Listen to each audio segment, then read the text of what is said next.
నమస్కారం QK news వార్తలకు స్వాగతం. ముందుగా వార్తల్లోని ముఖ్య అంశాలు. ఇందిరమ్మ రాజ్యంలోనే పేదలకు సొంత ఇల్లు అన్న మంత్రి. ఇందిరమ్మ ఇళ్ల పత్రాలు పంపిణీ చేసిన శ్రీధర్ బాబు. పేదల గృహ కళ నెరవేర్చడమే లక్ష్యమన్న మంత్రి. ప్రజా సంక్షేమమే ప్రభుత్వ ధ్యేయమన్న శ్రీధర్ బాబు.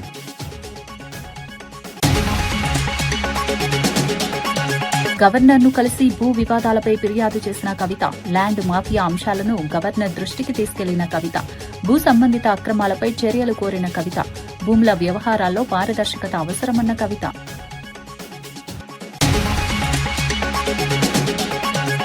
వీవోఏల సమ్మెకు మద్దతు తెలిపిన సబితా ఇంద్రారెడ్డి. వీవోఏల డిమాండ్లు వెంటనే పరిష్కరించాలన్న సబిత. కనీస వేతనం పెంచాలని డిమాండ్ చేసిన సబిత. వీవోఏల సమస్యలు పరిష్కరించకపోతే ఉద్యమాల హెచ్చరిక. శ్రీకాకుళం జిల్లా Palasa railway station south Coast railway జోన్లో అధికారికంగా చేరడంతో పలాసలో సంబరాలు అంబరాన్నంటాయి. కేంద్ర పౌర విమానయాన శాఖ మంత్రి కింజారపు రామ్మోహన్ నాయుడు పలాస రైల్వే స్టేషన్లో కేక్ కట్ చేసి ప్రజలు కార్యకర్తలతో కలిసి ఆనందాన్ని పంచుకున్నారు. ఇచ్చాపురం నుంచి పలాస వరకు ఉన్న 7 రైల్వే స్టేషన్లు east Coast railway Khurda division నుంచి విశాఖ కేంద్రంగా ఉన్న సౌత్ కోస్ట్ రైల్వే జోన్లోకి రావడం ఉత్తరాంధ్ర రైల్వే చరిత్రలో కీలక మలుపుగా అభివర్ణించారు. ఈ జోన్ సాధన కోసం తాను 12 సంవత్సరాలుగా నిరంతర పోరాటం చేశానని, పార్లమెంట్ నుంచి ప్రజా ఉద్యమాల వరకు అన్ని వేదికలపై ఈ అంశాన్ని ప్రస్తావించానని మంత్రి గుర్తు చేశారు. సౌత్ కోస్ట్ రైల్వే జోన్తో ఉత్తరాంధ్ర అభివృద్దికి కొత్త అవకాశాలు ఏర్పడతాయని ఆయన ఆశాభావం వ్యక్తం చేశారు.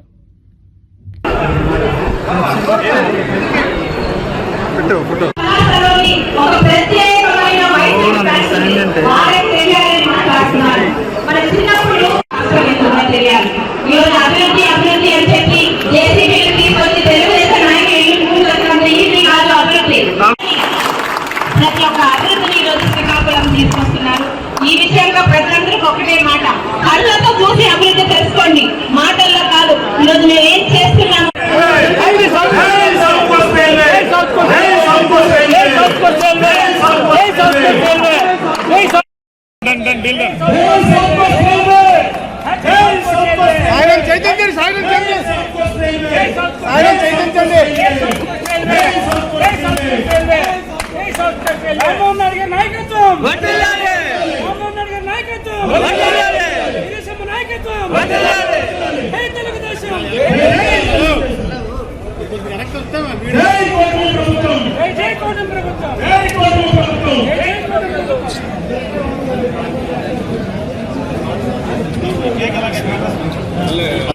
చాలా కష్టం. ఫోటో కొట్టు కొద్ది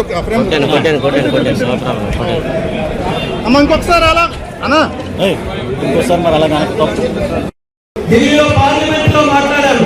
రైల్వే మంత్రులు ఎంతమంది మారినా అందరి దగ్గరికి వెళ్ళి 10 సార్లు వెళ్ళి ఈ రైల్వే జోన్ తాలూకా సమస్యని వాళ్ళతో చర్చించి ఇది మన ప్రాంతానికి, రాష్ట్రానికి ఎంత ముఖ్యమైనటువంటిదో వాళ్ళందరికీ కూడా తెలియజేశారు. ఆఖరికి ఇంకొక అడుగు పెంచాలి పోరాటం అని చెప్పి ఇచ్చాపురం రైల్వే స్టేషన్ లో రాత్రి పూట ఒక పార్లమెంట్ సభ్యులుగా పడుకొని దీక్ష కూడా చేశారని గుర్తు చేస్తున్నాం. అలాగే శ్రీకాకుళం రైల్వే స్టేషన్ లో కూడా పడుకొని దీక్ష చేశారు. విశాఖపట్నం రైల్వే స్టేషన్ లో కూడా దీక్ష చేసి దేశ స్థాయిలో మన రైల్వే జోన్ తాలూకా సమస్య ప్రతి వ్యక్తికి, ప్రతి పౌరుడికి కూడా తెలియజేయాలని ఆ రోజు అనుకరించినటువంటి పోరాటం చేశాం. పోరాటం చేసిన తర్వాత 12 సంవత్సరాలు సుదీర్ఘమైనటువంటి పోరాటం, సుదీర్ఘమైన చర్చ, ఎన్నో అవకతవకలు, ఎన్నో ఆటుపట్లు, ఇవన్నీ వచ్చిన తర్వాత 3వసారి పార్లమెంట్ సభ్యులుగా మీరందరూ కూడా గెలిపిస్తే చంద్రబాబు నాయుడు గారు, నరేంద్ర మోదీ గారి తాలూకు ఆశీస్సులతో అత్యంత చిన్న వయసులో ఈ రోజు కేబినెట్ మినిస్టర్ గా ఉన్నప్పుడు ఇది ఎట్టి పరిస్థితుల్లో మన టైంలోనే దీనికి శాశ్వత పరిష్కారం అందించాలని నేటి రైల్వే మినిస్టర్ గా ఉన్నటువంటి అశ్విని వైష్ణవ్ గారికి తరచూ కూడా వెళ్లి దీని గురించి మళ్ళీ చర్చించి ఈ రోజు ఎవ్వరు కూడా ఊహించినటువంటి విధంగా జూన్ 1వ తేదీన ఆంధ్రప్రదేశ్ రాష్ట్రానికి ఒక ప్రత్యేకమైనటువంటి zone south Coast railway zone Telugu వారందరికీ కూడా నా హృదయపూర్వకమైనటువంటి శుభాకాంక్షలు తెలియజేస్తున్నాను. కేవలం ఆంధ్ర తెలుగు వారికనే కాదు, మన ముఖ్యంగా ఉత్తరాంధ్ర ప్రాంతానికి ఇది మరొక స్వాతంత్ర ఉద్యమంలాగా, ఆత్మ గౌరవం ప్రతీకలాగా ఈ సౌత్ కోస్ట్ రైల్వే జోన్ మారింది. ఆ ఉత్తరాంధ్ర ప్రాంతంలో కూడా ఈ రోజు ఒక ప్రత్యేకమైనటువంటి విజయం మనం సాధించాం. ఎందుకంటే విశాఖపట్నం అప్పుడు గతంలో వాల్టైర్ డివిజన్ ఉండేది. వాల్టైర్ డివిజన్ పూర్తి వరకే ఆగిపోయింది. ఈ పలాస నుంచి ఇచ్చాపురం వరకు కొరతా డివిజన్ లో ఉండేది. ఈ కొరతా డివిజన్ లో ఇక్కడ ఈ ప్రాంతం అంతా ఉండడం వల్ల ఏ పని కోసం మనం చేయించుకోవాలన్నా మళ్ళీ ట్రైన్ కారు తీసుకొని అక్కడ భువనేశ్వర్ వరకు వెళ్ళి అక్కడ అధికారులతో మాట్లాడి ఇక్కడ ఒక చిన్న కుర్చీ వేయాలన్నా, ఒక ట్రైన్ కావాలన్నా, ఒక బిల్డింగ్ కట్టాలన్నా అధికారం అంతా కూడా భువనేశ్వర్లోనే ఉండిపోయింది. ఆ సమస్య ఎలా ఉండిందో నాకు కూడా తెలుసు. ఎందుకంటే పూణే నుంచి అక్కడ దూసి వరకు మన కాన్స్టిట్యున్సీలో ఉన్న స్టేషన్ల అభివృద్ధి కోసం దర్జాగా విశాఖపట్నం వెళ్ళి అక్కడ డిఆర్ఎం దగ్గర నుండి పనులన్నీ కూడా చేయించుకునే వాళ్ళం. కానీ ఈ ప్రాంతంలో ఉన్న 7 స్టేషన్ల కోసం మళ్ళీ భువనేశ్వర్ దాకా వెళ్ళి ఆ భువనేశ్వర్ దగ్గరికి వెళ్ళినప్పుడు అనేక రకాలైనటువంటి ప్రాధాన్యతలు వాళ్ళకు ఉంటే బలంగా మన సమస్యలు చెప్పడానికి కొన్ని సందర్భాల్లో ఇబ్బందులు కూడా వచ్చాయి. ఈ ఇబ్బందులు శాశ్వతంగా దీన్ని పరిష్కరించాలని చెప్పి నేను ఎప్పుడైతే రైల్వే జోన్ గురించి 2014 నుంచి ప్రస్తావించానో ఆనాటి నుంచి రైల్వే జోన్ తో పాటు 7 స్టేషన్ల గురించి కూడా ప్రస్తావించేవాడిని. ఇచ్చాపురం నుంచి మనం పలాస వరకు ఉన్నటువంటి స్టేషన్లు అన్ని స్టేషన్లు కూడా ఇటు పక్కన ఉన్నటువంటి జోన్ లోనే కలపాలి, కొరతా రోడ్డు నుంచి పక్కకు తీసుకొని రావాలని అడిగితే ఈ రోజు రైల్వే మినిస్టర్ గారు నన్ను గౌరవించి, మన ప్రాంతాన్ని గౌరవించి, ఇక్కడ ఉన్నటువంటి సమస్యను గౌరవించి ఈ 7 స్టేషన్లకి ప్రత్యేకంగా ఒక ఆర్డర్ తీసుకొని వచ్చి ఇచ్చాపురం టు పలాస విశాఖపట్నం డివిజన్ లో మన సౌత్ కోస్ట్ లో కలపడం అనేది మనం చరిత్ర ఉన్నంత వరకు కూడా గుర్తుపెట్టుకోవాల్సినటువంటి విషయాన్ని తెలియజేస్తున్నాం. అందుకనే ఈ కార్యక్రమం చేసినందుకు ప్రత్యేక ధన్యవాదాలు రైల్వే మినిస్టర్ గారు అశ్విని వైష్ణవ్ గారికి మన ప్రాంత వాసులు అందరి తరఫున కూడా ఈ సభాముఖంగా తెలియజేసుకుంటున్నాను. ఆయన పట్టకపోతే ఈ యొక్క 7 స్టేషన్లు రావడం కాదు, అసలు జోన్ రావడం కూడా ఒక సందర్భంలో అసాధ్యమైనటువంటి పని. 18వ జోను భారతదేశంలో 18వ జోన్ ఈ సౌత్ కోస్ట్ రైల్వే జోన్. ఇది ఆపరేషన్స్ లోకి రావాలంటే 1,00,000 ప్రశ్నలు రైల్వే డిపార్ట్మెంట్ ముందు ఎక్కడ వరకు బౌండరీ గీయాలి, ఎలా దీన్ని విభజన చేయాలి, అడ్మినిస్ట్రేటివ్ గా అధికారులు ఎక్కడ పెట్టాలి, ఏ రకంగా సేఫ్టీ పరంగా మన ఆలోచనలు చర్యలు తీసుకోవాలి, ఇలా రకరకాల. కాంగ్రెస్ పార్టీ అధికార ప్రతినిధుల ఎంపికలో కొత్త విధానాన్ని అమలు చేస్తున్నట్లు టీపీసీసీ అధ్యకుడు మహేష్ కుమార్ గౌడ్ తెలిపారు. రాహుల్ గాంధీ ఆధ్వర్యంలో జాతీయ టాలెంట్ హంట్ కార్యక్రమాన్ని ప్రారంభిస్తున్నట్లు వెల్లడించారు. జాతీయ రాష్ట రాజకీయాలపై అవగాహన కలిగిన యువతను గుర్తించి వారికి రాజకీయ అవకాశాలు కల్పించడం ఒక ఈ కార్యక్రమ లక్ష్యమన్నారు. లౌకికవాద విలువలు, సమాజ సేవ పట్ల నిబద్దత కలిగిన ప్రతిభావంతులను ప్రోత్సహించనున్నట్లు చెప్పారు. పార్టీలకు అతీతంగా యువతకు రాజకీయాల్లో ప్రవేశించే అవకాశం కల్పిస్తామని తెలిపారు. దేశ నిర్మాణంలో యువత భాగస్వామ్యాన్ని పెంచడమే ప్రధాన ఉద్దేశమన్నారు. కాంగ్రెస్ పార్టీకి కొత్త ఆలోచనలు, కొత్త నాయకత్వాన్ని తీసుకురావడానికి ఈ కార్యక్రమం దోహదపడుతుందని అభిప్రాయపడ్డారు. రాజకీయాల్లో ప్రతిభకు ప్రాధాన్యమిచ్చే దిశగా ఇది కీలక అడుగుగా భావిస్తున్నారు. పూర్ణంగా అవగాహన ఉండి రాష్ట్రంలో ఉన్నటువంటి రాజకీయ స్థితిగతుల మీద రాజకీయంగా అవగాహన ఉండి రాష్ట్రం గురించి భౌగోళికంగా రాష్ట్రంలో ఉన్నటువంటి వివిధ కోణాల మీద అవగాహన వ్యక్తుల్ని కూడా ఈ టాలెంట్ హంట్ లో వెలికి తీస్తారు. రాహుల్ గాంధీ ఆశయం ఏంటంటే కేవలం కాంగ్రెస్ నాయకులకే అధికార ప్రతినిధులు ఇవ్వడం ద్వారా ఆ పర్పస్ పూర్తి కావట్లేదు. కాబట్టి న్యూట్రల్ గా ఉండేటటువంటి లౌకిక వాదం గురించి అవగాహన ఉన్నటువంటి యువకుల్ని, మేధావుల్ని సెలెక్ట్ చేయాలి అంటే ఒక ఆలోచనతోనే ఈ కొత్త ఒరవడికి వారు శ్రీకారం చుట్టారు. దీనిలో బాగా మాట్లాడగలిగి ఉండి రాష్ట్రం మీద, దేశం మీద, రాష్ట్ర దేశాల రాజకీయాల మీద అవగాహన ఉంటే వారిని అధికార ప్రతినిధులుగా ఈ టాలెంట్ హంట్ ద్వారా ఎంపిక చేసే అవకాశం ఉంది. మాట్లాడని వారు, ఈ దేశ రాష్ట్ర చరిత్ర గురించి తెలిసిన వారు, స్వాతంత్రానంతరం ఈ రాష్ట్రంలో, దేశంలో జరిగినటువంటి పరిణామాల గురించి అవగాహన ఉన్నవాళ్ళు, పార్టీలకు అతీతంగా వారు న్యూట్రల్ ఒపీనియన్ కలిగి ఉన్న వారిని కూడా రీసెర్చర్ గా ఎంపిక చేయడం జరుగుతుంది. అదే మాదిరిగా రాజకీయాల మీద ఆసక్తి కలిగి ఉండి కొత్తగా రాజకీయాలకు వచ్చి సమాజానికి సేవ చేయాలని ఒక దృక్పథం వ్యక్తులు ఈ రంగం మీద, పత్రికా రంగం మీద, పాత్రికేయ రంగం మీద, అధికార ప్రతినిధుల మీద అవగాహన వ్యక్తుల్ని ఈ ప్రక్రియ అంతా కోఆర్డినేట్ చేయడానికి కొంతమంది కోఆర్డినేటర్స్ కూడా నియామకం చేయడం జరుగుతుంది. దేశం రాజకీయాల్లో చాలా మార్పులు వచ్చాయి. ఒకప్పుడు పత్రికలే సమాచార సాధన నుంచి ఇవాళ టీవీలు వచ్చాయి, ఛానల్స్ వచ్చాయి. అన్నిటికి మించి అధునాతన ప్రపంచంలో సోషల్ మీడియా అతిపెద్ద ప్రభావం చూపే ఒక చాప్టర్ గా ఇవాళ అవతరిస్తున్నటువంటి సందర్భంలో యువతరానికి అపారమైన అవకాశాలు దీని ద్వారా వచ్చేటటువంటి అవకాశం ఉంది. సంకుచిత ఆలోచనల నుంచి బ్రాడర్ గా ఆలోచించేటటువంటి సమాజం రావాలి. ఈ దేశాన్ని సమూలంగా అర్థం చేసుకుని విశాలమైన ఆలోచనలతో దేశ నిర్మాణంలో యువత పాల్గొనాలనే ఒక ఆకాంక్ష రాహుల్ గాంధీ గారు వ్యక్తపరిచిన ఈ ధర్మిల ఈ కార్యక్రమాన్ని ఇవాళ తెలంగాణలో లాంచ్ చేయడం జరుగుతుంది. సామా రామ్మోహన్ గారు మీడియా ఇన్ఛార్జ్ గా ఉన్నారు. వారి కోఆర్డినేట్ చేయడానికి సరల్ పటేల్ గారు గుజరాత్ రాష్ట్రానికి చెందినటువంటి ఏఐసి నాయకులు దీన్ని కోఆర్డినేట్ చేయడానికి వచ్చినారు. దీని పరిపూర్ణ అర్థం ఏంటంటే పారదర్శకత రావాలి. ఆ కోణంలో ఈ టాలెంట్ హంట్ ఉంటుంది. నిష్ణార్థులు ఒత్తిళ్లకి తలొక్కుండా మంచి సబ్జెక్ట్ ఉండి రాష్ట్ర దేశాల రాజకీయం పరిపూర్ణ అవగాహన ఉండి కొంత మంచి మాట్లాడగలిగిన వారికి స్పోక్స్ పర్సన్స్ గా అవకాశాలు వస్తాయి. లేదు మేము మాట్లాడడానికి ముందు పోము, సమాచారాన్ని క్రోడీకరిస్తాము, సేకరిస్తాము, అన్ని రకాలుగా మీకు సమాచారాన్ని ఇస్తాము, మాకు నైపుణ్యం ఉందనే వారికి రీసెర్చ్ గా అవకాశాలు వస్తాయి. లేదు మేము కాంగ్రెస్ 10 ఏళ్లకు సేవ చేస్తా ఉన్నాం కాబట్టి ఈ రంగానికి సేవ చేస్తాం, మా సమయం ఇస్తాం, మేము ప్రాపర్ గా కోఆర్డినేట్ చేస్తామన్న వాళ్ళకి కోఆర్డినేటర్ అవకాశాలు వస్తాయి. ఒక కొత్త ఒరవడికి రాహుల్ గాంధీ గారు శ్రీకారం చుట్టారు. నేను వైఎస్సార్ విగ్రహాల ధ్వంసం వెనుక వైసీపీ కుట్ర ఉందని మంత్రి అనగాని సత్యప్రసాద్ ఆరోపించారు. వైఎస్సార్ విగ్రహాన్ని వైసీపీ కార్యకర్తలే ధ్వంసం చేసి ఆ నిందను టీడీపీపై మోపే ప్రయత్నం చేస్తున్నారని విమర్శించారు. రాష్టంలో శాంతి భద్రతలకు భంగం కలిగించేందుకు వైసీపీ పన్నాగాలు పన్నుతోందన్నారు. ప్రజల్లో గందరగోళం సృష్టించేందుకు తప్పుడు ప్రచారాలు చేస్తోందని ఆరోపించారు. అభివృద్ది కార్యక్రమాలపై చర్చ జరగకుండా రాజకీయ ఉద్రిక్తతలు సృష్టించడమే వైసీపీ లక్ష్యమని వ్యాఖ్యానించారు. రాష్టంలో ప్రజలు నిజాలు తెలుసుకుంటున్నారని ఇటువంటి కుట్రలు ఫలించవని అన్నారు. కూటమి ప్రభుత్వం పారదర్శక పాలన అందిస్తోందని పేర్కొన్నారు. దుష్ప్రచారాలకు ప్రజలు మోసపోరని చట్టం తన పని తాను చేసుకుంటుందని మంత్రి ఎందుకంటే చూస్తా ఉన్నాం వాళ్ళ పేరు వాళ్ళు సాధకం చేసుకుంటా ఉన్నారు. మొన్న మనం చూసే నంద్యాల జరిగిన సంఘటన, రాజశేఖర్ రెడ్డి గారి విగ్రహాన్ని వాళ్ళ అనుచరులతోనే విధ్వంసం చేసి తలకాయని తీసేసి దాన్ని ఏదో తెలుగుదేశం పార్టీ నాయకులు చేశారని చిత్రీకరించబోయి దొరికిపోయినటువంటి పరిస్థితి. వాళ్ళ సొంత మనిషి, వాళ్ళ మాజీ ఎమ్మెల్యే యొక్క సొంత మనిషి జంబులయ్య మనం చూస్తూ ఉన్నాం. ఎలా తీసాడో మీరు చూడండి ఒకసారి వీడియో.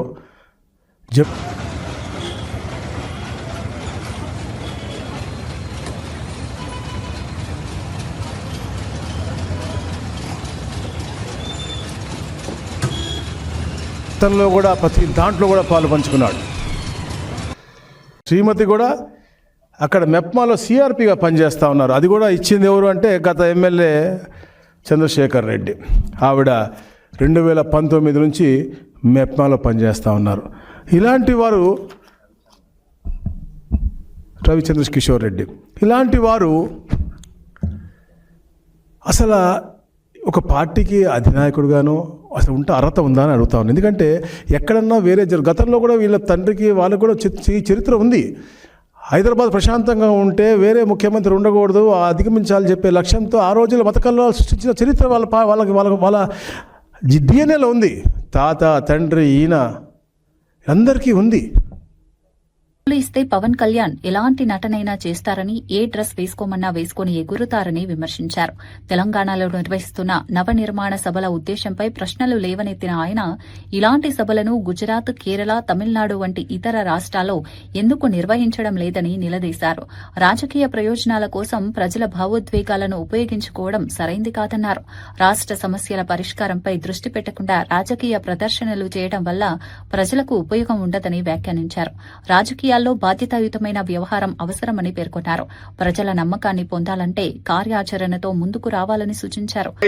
రాష్ట్రమైన గౌరవించే విధంగా గౌరవించడం ఇలా ఎందుకు మేము మాట్లాడుతున్నామంటే తెలంగాణ కోసం పార్లమెంటు సభ్యుడిగా ఆనాడు సకల జనుల సమ్మె ద్వారా తెలంగాణ అందరూ కూడా తెలంగాణ కావాలని అడిగినాం, పోరాటం చేసినాం. ఇవాళ తెలంగాణ పోరాట యోధులుగా అమరవీరులు కావచ్చు, లేదా పూర్తి స్థాయిగా ఇబ్బంది పడ్డటువంటి వాళ్ళు, కేసులు ఇతరత్ర ఉన్నటువంటి వాళ్ళను గుర్తించి గౌరవించాలి, గుర్తించాలని ఒకవైపు తెలంగాణ ఉద్యమకారులను గుర్తింపు గౌరవాన్ని ఇచ్చే కమిటీ ఏర్పాటు చేసుకొని ఇక్కడ మనం ఆ కార్యక్రమం చేస్తూ ఉంటుంటే తెలంగాణ ఎట్లా పడితే అట్లా తిట్టిన ఆయనే, తెలంగాణ ప్రజల ఆత్మగౌరవానికి విఘాతం కలిగించిన ఆయనే తెలంగాణ ఆవిర్భావ దినోత్సవంలో రైట్, ఇది ఒక ప్రజల ఆకాంక్ష, తెలంగాణ రాష్ట్ర అభివృద్ధికి మేము కూడా సహకరిస్తాడు పర్లే. కానీ మరి ఈ నవనిర్మాణ సభను పెడతాడు, పోయి గుజరాత్లో పెడతలేవు, పక్కన కేరళలో పెడతలేవు, పక్క తమిళనాడు పెడతలేవు. ఓన్లీ తెలంగాణకు వచ్చి ఆయనే పైసలు ఇస్తే ఏ నటన అంటే ఆ నటన ఏమంటాడు, ఏ డ్రెస్ వేసుకోమంటే ఆ డ్రెస్ వేసుకొని ఎగురుతాడు. ఇక్కడికి వచ్చి భారతీయ జనతా పార్టీ డైరెక్షన్ ఇలా ఈ డ్రెస్ వేసుకొని ఎగురుతుండు. తెలంగాణ వైషమ్యాలు సృష్టించాలి, రాజకీయమైనటువంటి విమర్శపూరితంగా మాట్లాడాలి. రైట్, నువ్వేమైనా పెట్టుకోవా, ఇది డెమోక్రటిక్ కంట్రీ. కానీ నా గుండెల మీద దాన్ని, నా తెలంగాణ ప్రజల ఆత్మ గౌరవాన్ని గాయం కలిగించేటువంటి కోనసీమ కొబ్బరి చెట్లు తెలంగాణ వాళ్ళ కళ్ళతోటి మాడిపోయినాయి అంటే, లేదా తెలంగాణ ఏర్పడితే 11 రోజులు అన్నం తినలేదు బాధపడ్డా అన్నటువంటి వాడు ఇక్కడికి వస్తే మాట్లాడే ముందు దానికి జవాబు చెప్పాల్సిందిగా నేను డిమాండ్ చేస్తాను. ఆర్మూర్లో జరిగిన భారీ చోరీ కేసును పోలీసులు ఛేదించారు. మొత్తం 41 లక్షలకు పైగా విలువైన బంగారం, వెండి నగదు చోరీ కేసులో 3 నిందితులను అరెస్ట్ చేశారు. బ్రాహ్మణపల్లి క్రాస్ రోడ్డు వద్ద అనుమానాస్పదంగా తిరుగుతున్న వారిని అదుపులోకి తీసుకుని విచారించగా అసలు విషయం వెలుగులోకి వచ్చింది. నిందితులు కుటుంబ సభ్యులు ఇంట్లో లేని సమయంలో చోరీకి పాల్పడినట్లు పోలీసులు తెలిపారు. వారి వద్ద నుంచి 580 గ్రాముల బంగారం, వెండి వస్తువులు, 19.33 లక్షల నగదు, సెల్ ఫోన్లు స్వాధీనం చేసుకున్నారు. మొత్తం స్వాధీనం చేసుకున్న ఆస్తుల విలువ 31.48 లక్షలు అని వెల్లడించారు. కేసులో మరో నిందితుడు పరారీలో ఉన్నాడని, అతని కోసం గాలింపు కొనసాగుతుందని పోలీసులు తెలిపారు. నిందితులను కోర్టులో హాజరుపరిచి రిమాండ్కు తరలించారు.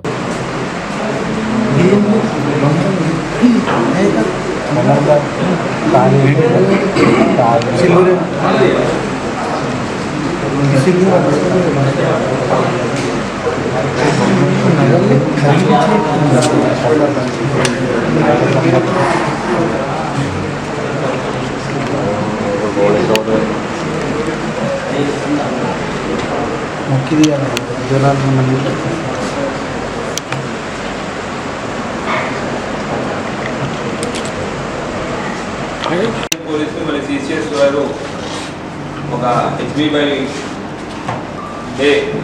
ఇంట్లో చొరబడి దొంగతనం జరిగిన కేసులో పెద్ద మొత్తంలో మనకి మన రీసెంట్గా ఆర్మూర్లో ఒక హెచ్బీ అయింది, మొదటి అయింది. దాంట్లో పోయిన డబ్బుల్ని మొత్తం రికవర్ చేయడం జరిగింది.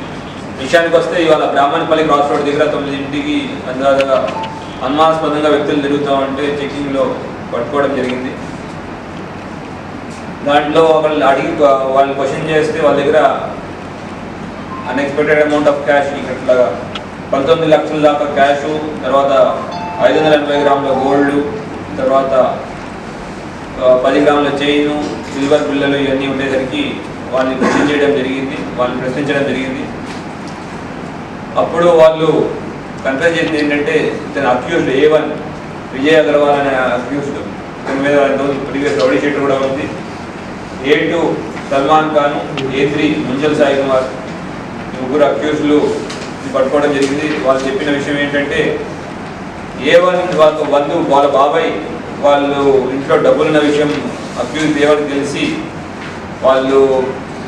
బాబాయ్ వాళ్ళు వేములవాడకి వెళ్ళిన టైంలో A2 అక్యూజ్ ద్వారా సల్మాన్ ఖాన్ ద్వారా దొంగతనం చేయడానికి పురుగొల్పాడని, వాళ్ళు లేని టైం వాళ్ళ ఇన్ఫర్మేషన్ ఇవ్వగానే వీళ్ళు వెళ్ళి సల్మాన్ ఖాన్ వెళ్ళి దీన్ని పలగొట్టి ఇంట్లో ఉన్న బంగారము డబ్బులు తీసుకెళ్ళడం, దానికి తోడ్పడిన వాళ్ళు ముంజల్ సాయి కుమార్, శ్రీహరి అనే వాళ్ళు కూడా సాయపడ్డారు. దీంట్లో సాయి కుమార్ కూడా కస్టడీలో తీసుకునే అతను కూడా ఉన్నాడు. శ్రీహరి అనేది అబ్స్కాండింగ్లో ఉన్నాడు, అతను కూడా తొందరలో పట్టుకుంటాం. అయితే పోయిన క్యాష్లో 1 లక్ష రూపాయలు సల్మాన్ ఖాన్ తన ఖర్చు చేసుకున్నాడని, తర్వాత సాయి కుమార్ ఒక 83,000 తన అవసరాల కోసం వాడుకున్నాడు. ఇంకా 8 లక్షలు శ్రీహరి దగ్గర ఉంది. అయితే విజయ్ అగర్వాల్ మీద పాత కేసులు ఉండడం వల్ల ఆల్రెడీ రౌడీ షీట్ కూడా ఓపెన్ చేయడం జరిగింది. ఇంత హ్యూజ్ అమౌంట్లో క్యాష్ పోవడం, తర్వాత ఇన్ఫర్మేషన్ అంతా ఆర్మూర్ పోలీసులు, తర్వాత సిసిఎస్ సెంట్రల్ క్రైమ్ స్టేషన్ పోలీసులు అందరూ దీని గురించి ఎఫర్ట్ చేసి వాళ్ళ ఇన్ఫర్మేషన్ డెవలప్ చేసి వాళ్ళు పట్టుకున్నారు. ఎంత మొత్తం ఆపరేషన్ లీడ్ చేసిన వెంకటేశ్వర రెడ్డి, ఏసీపీ ఆర్మూర్ గారిని, తర్వాత అక్కడ ఫీల్డ్లో ఉండి మొత్తం చూసుకున్న ఇన్స్పెక్టర్లు వారు సత్యనారాయణ, అట్లాంటి సిసిఎస్ ఇన్స్పెక్టర్ సాయినాథ్, తర్వాత మన ఎస్ఐలు రజనీకాంత్, తర్వాత team Amarender, head constable Kiran Kumar PC, Satish PC, Ashok PC, Anvesh PC, వీళ్ళందరికీ కూడా డిపార్ట్మెంట్ నుంచి అభినందనలు తెలుపుతున్నాం. అట్లానే మీడియా మిత్రుల ద్వారా ప్రజలందరికీ ఒక విజ్ఞప్తి, మీ యొక్క డబ్బులు మీరు ఒకవేళ బయటికి వెళ్తున్నట్టయితే మీ యొక్క డబ్బుల విషయాలు కానివ్వండి, ఆభరణ విషయాలు కానివ్వండి, మిగతా ఎవరికి చెప్పకండి. రెండోది, అసలు బయటికి వెళ్ళేటప్పుడు వీటిని అన్నింటినీ బ్యాంక్ లాకర్లో కానివ్వండి లేదా సేఫ్ పరిస్థితిలో పెట్టడం చాలా మంచిది. ఈ కేసులో చూసినట్టు తెలిసిన బంధువులే దీంట్లో అఫెన్స్కి ఊరికొల్పారు, డైరెక్ట్గా అతను కాకపోయినా వేరే వాళ్ళ ద్వారా చేసే ఛాన్సెస్ ఎప్పుడైనా ఆస్కారం ఉంటుంది. దాన్ని మనం ఎప్పుడూ దృష్టిలో పెట్టుకుని మనం దానికి తగ్గ జాగ్రత్తలు తీసుకోవాల్సిందిగా విజ్ఞప్తి. Thank you. తెలంగాణలో గ్రామీణ పేదరిక నిర్మూలన సంస్థ పరిధిలో పనిచేస్తున్న వివోఏల సమ్మెకు మాజీ మంత్రి సబితా ఇంద్రారెడ్డి మద్దతు తెలిపారు. మహేశ్వరం మండల కేంద్రంలో కొనసాగుతున్న దీక్షలో పాల్గొన్న ఆమె వివోఏల న్యాయమైన డిమాండ్లను ప్రభుత్వం వెంటనే పరిష్కరించాలని డిమాండ్ చేశారు. బీఆర్ఎస్ హయాంలో వారి గౌరవ వేతనాన్ని పెంచిన విషయాన్ని గుర్తు చేశారు. ప్రస్తుతం వివోఏలను సర్ప్ ఉద్యోగులుగా గుర్తించాలని, హెచ్ఆర్ పాలసీ అమలు చేయాలని, కనీస వేతనాన్ని 20,000కు పెంచాలని కోరారు. గ్రామాల్లో స్వయం సహాయక సంఘాల బలోపేతానికి వివోఏలు కీలక పాత్ర పోషిస్తున్నారని పేర్కొన్నారు. కాంగ్రెస్ ప్రభుత్వం మహిళా సంఘాలను, గ్రామ దీపికలను మోసం చేసిందని ఆరోపించారు. వారి సమస్యలను పరిష్కరించకపోతే ఉద్యమాలు మరింత ఉధృతమవుతాయని హెచ్చరించారు. దాదాపుగా రాష్ట్రంలో 18,000 మంది ఈరోజు వివోఏలు ధర్నా కూర్చొని 15 రోజుల నుండి కూర్చుంటున్నా. 15 రోజుల నుండి కూడా ప్రభుత్వానికి కనిపించకుండా మరి ఇంటెలిజెన్స్ రిపోర్ట్ ఏం తెచ్చుకుంటున్నారు, అధికారుల రిపోర్ట్ ఏం తీసుకుంటున్నారు అర్థం కాని పరిస్థితి. 15 రోజుల నుండి ఆడబిడ్డలు 18,000 మంది ఆడబిడ్డలు రోడ్డు మీద కూర్చున్నారంటే ఖచ్చితంగా ఈ ప్రభుత్వం ఇమీడియట్ వాళ్ళే ధర్నా చేసి వాళ్ళు వదిలేస్తారనే లెవెల్లో ప్రవర్తిస్తున్నట్టుంది. ఎట్టి పరిస్థితుల్లో ఈ ప్రభుత్వానికి ఎన్నో హామీలు ఇచ్చినారు. ఆ హామీలని నెరవేర్చమని మీరిచ్చిన హామీని మాత్రమే వాళ్ళు అడుగుతున్నారు.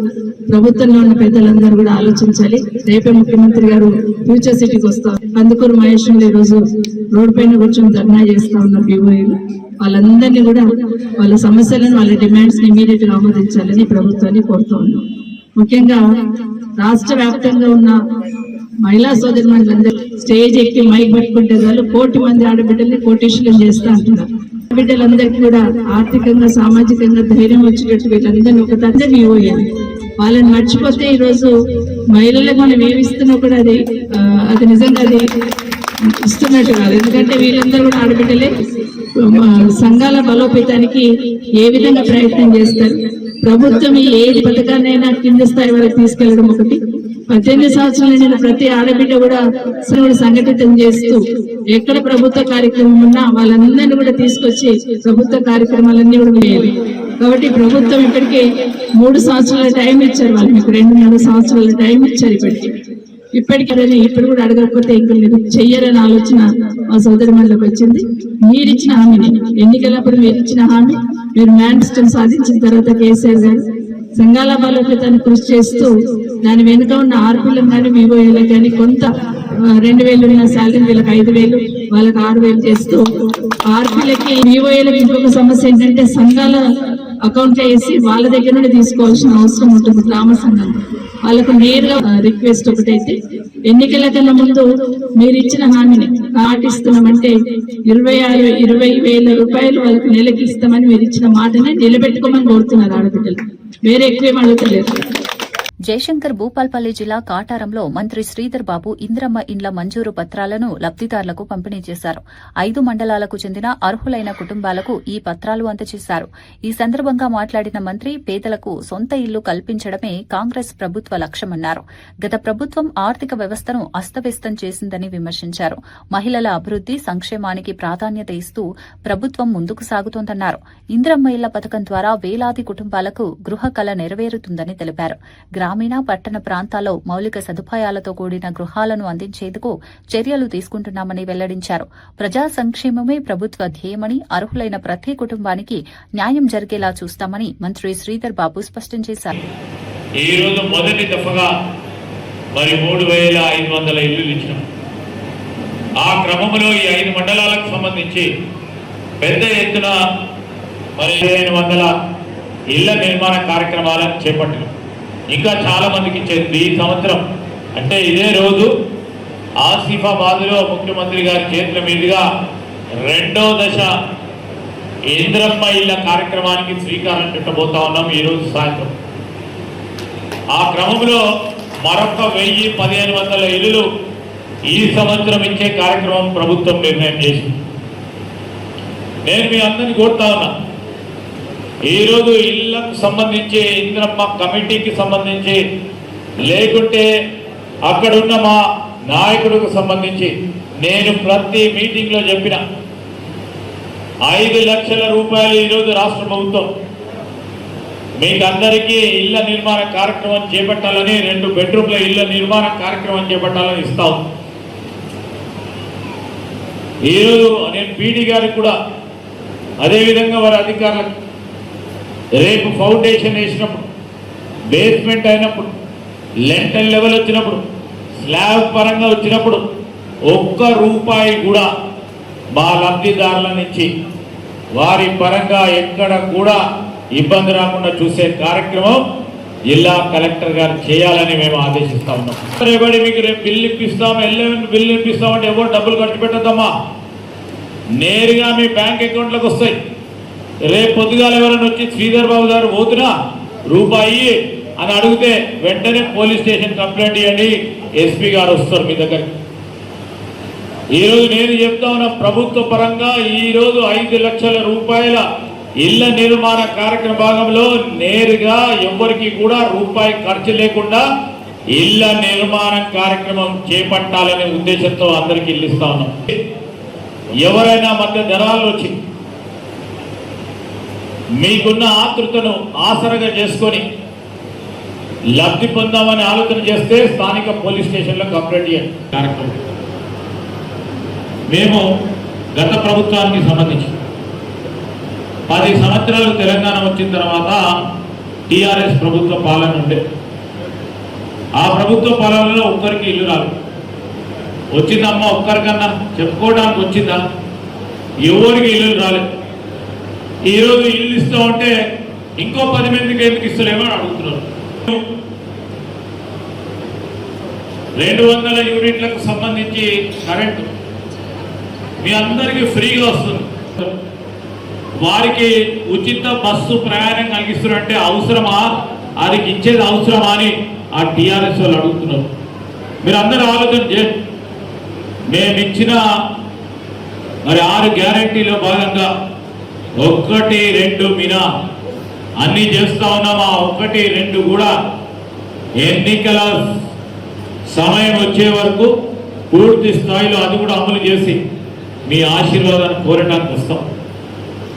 వారు ఒక పని చేయకుండా మా ప్రభుత్వంపై మేము పేదవారికి చేస్తా ఉన్న పనులను చూసి ఓర్వలేక మరి ఇష్టారాజ్యంగా అడ్డగోలుగా హైదరాబాద్ లోని లోక్ భవన్ లో తెలంగాణ గవర్నర్ శివప్రతాప్ శుక్లాను టీఆర్ఎస్ అధినేత్రి కల్వకుంట్ల కవిత మర్యాదపూర్వకంగా కలిశారు. ఈ సందర్భంగా రాష్ట్రంలో పెరుగుతున్న ల్యాండ్ మాఫియా కార్యకలాపాలు, వివాదాస్పద భూసేకరణ అంశాలపై గవర్నర్ దృష్టికి తీసుకెళ్లారు.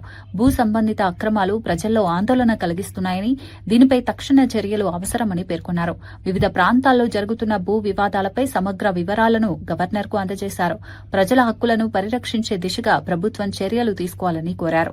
గవర్నర్తో జరిగిన భేటీ సానుకూల వాతావరణంలో సాగిందని సమాచారం. భూముల అంశంలో పారదర్శకత అవసరమని కవిత అభిప్రాయపడ్డారు. ఈ భేటీ తెలంగాణ రాజకీయాల్లో చర్చనీయాంశంగా మారింది. మా కథలు మేము పడతాం. రాష్ట్రం విడిపోయింది, ప్రజలు విడిపోలే.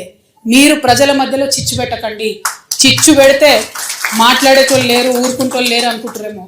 ఇగో ఈ జెండా రాకముందు లెక్క వేరే, ఇప్పుడు లెక్క వేరే. టీఆర్ఎస్ 2.0 ఇక్కడ, టీఆర్ఎస్ 2.0 ఇక్కడ పెట్టుకుంటే మాత్రం మంచిగా ఉండదు.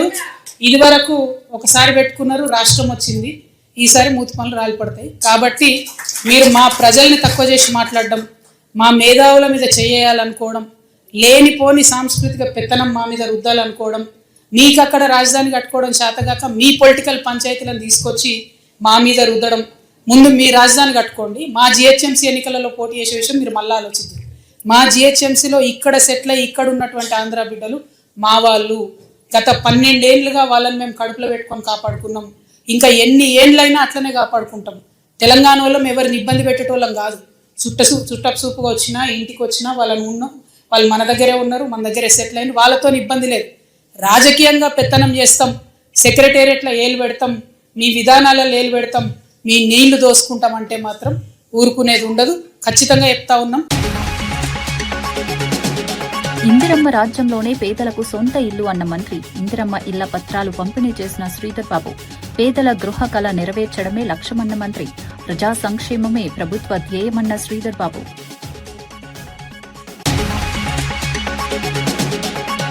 గవర్నర్ను కలిసి భూ వివాదాలపై ఫిర్యాదు చేసిన కవిత, ల్యాండ్ మాఫియా అంశాలను గవర్నర్ దృష్టికి తీసుకెళ్లిన కవిత, భూ సంబంధిత అక్రమాలపై చర్యలు కోరిన కవిత, భూముల వ్యవహారాల్లో పారదర్శకత అవసరమన్న కవిత.